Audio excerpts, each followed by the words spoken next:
Where does it go from here? The big thing that has to, if I was still running Videra and on my own website, peterbrimelow.com now, what I'm interested in is legal immigration. Legal immigration is still running at $1 million a year. No, that puts the fact that the foreign-born population in the US has fallen by like 2.5 million just during this year. That's an extraordinary number. I used to track at VDARE the foreign-born population because it's the way of tracking the impact of immigration.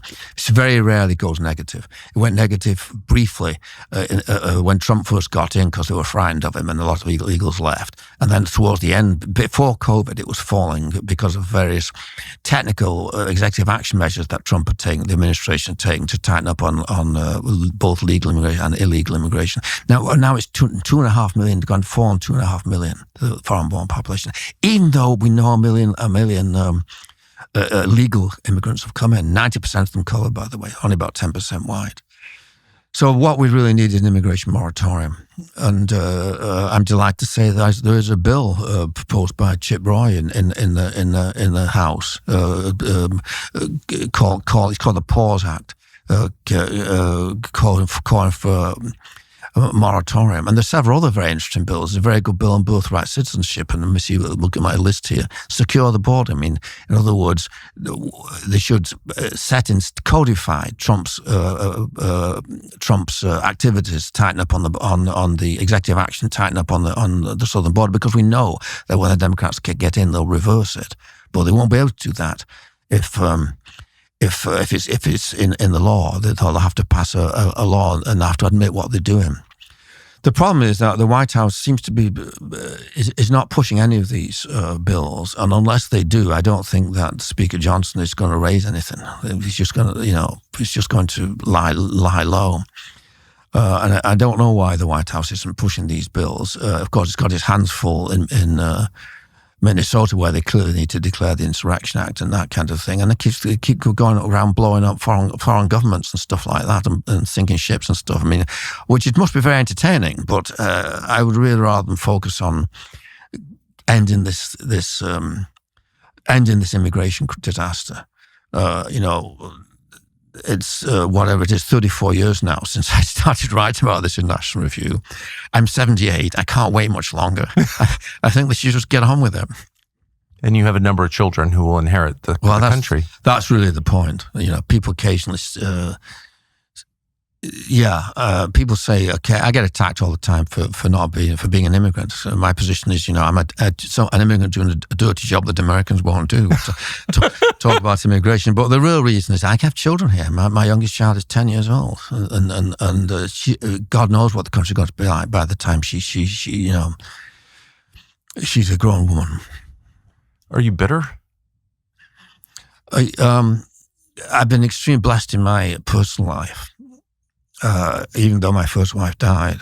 So I don't think, I think things could have worked out differently for me professionally, but in my personal life, I'm very blessed. You don't seem angry.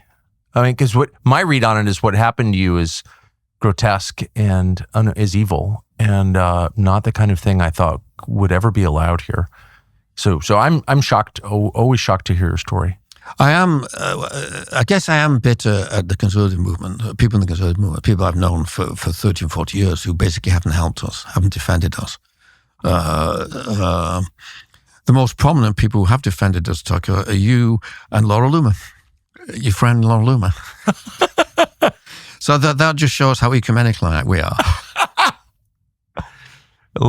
So Loomer helped you? Oh yeah, she supported us on Twitter when we were good for her. When we were trying to raise money to defend ourselves, and she I have a Give Send Go which I just launched before Christmas. Frankly, it's to help us personally because of course we're now facing tremendous legal costs personally, and I believe she's helped us with that.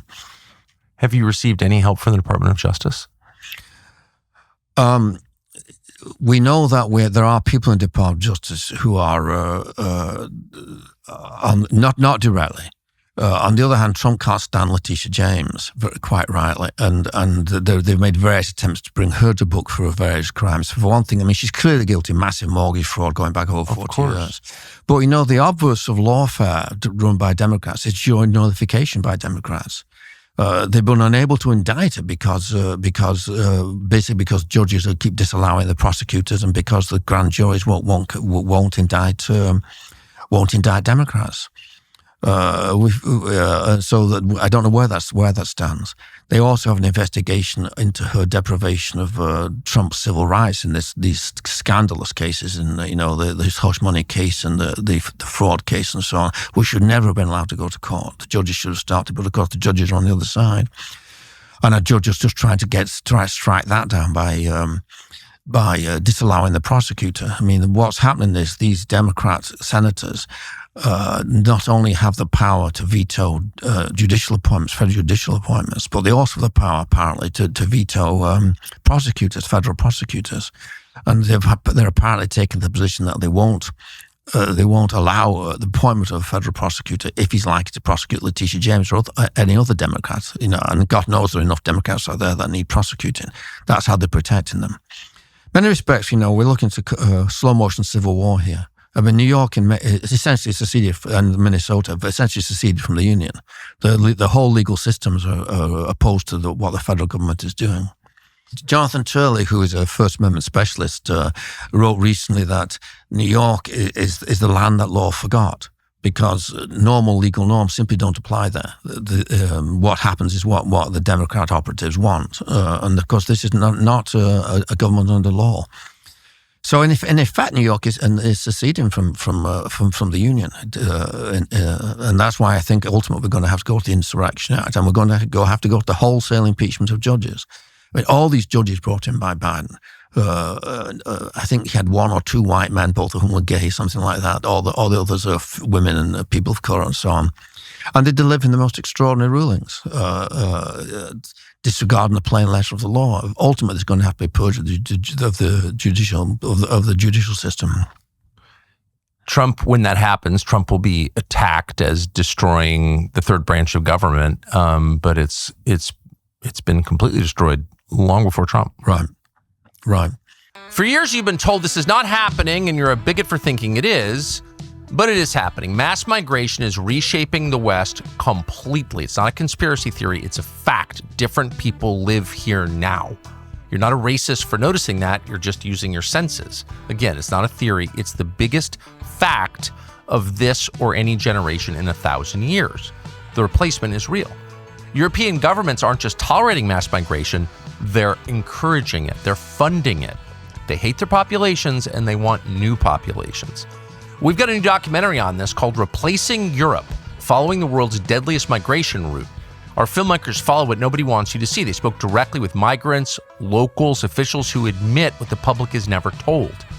It's not ideological, it's reality. This is happening, it's destroying the West, and our cameras caught it. Replacing Europe. That's the doc, only on TCN now. Thanks for watching our YouTube channel. We hope you'll subscribe to it. And by the way, you can hit the little bell on there and get notifications every time we produce a video. We hope you'll do that also.